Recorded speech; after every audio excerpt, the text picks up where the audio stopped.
there would be so many times that he would be trying to run away from me, maybe to a dangerous situation. And so I was trying to hold on to him to keep him safe. And then he would start attacking me physically, hitting, kicking, biting, punching. And so the juxtaposition of holding on to your attacker for dear life was just, it was more than my mind could handle. For us to try to get an attendant that could do that or would be willing to do that, it was just mind-boggling trying to go through that process. So that wasn't working too well. The local LIDA, we had gotten in contact with them.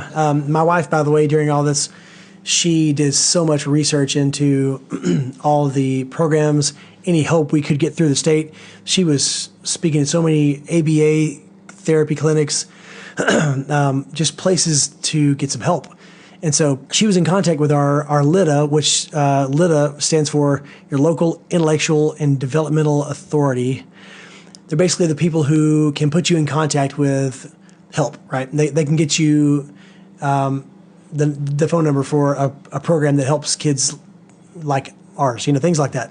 So she had been talking to them, and she had thought about the future and his adult life, his care whenever we're gone, things like that. And so she'd been involved in touch with the LIDA to try to get him on the HCS waiver list, right? And so, which means basically he would be eligible to go into a group home at some point. And so that wait list, as a lot of you know, is years long, 10 to 15 years long. And we're thinking, things are getting really hard here. How do we deal with this? And so my wife finally got a representative from the LIDA to come out one day and observe him because things had gotten so bad. And whenever the employee showed up that day, I just happened to be having a really hard time with Jude. He was attacking me in our yard, being very aggressive and loud and just, out of control. And so the man steps out of his car and he observes and he says, yeah, you guys are in crisis. You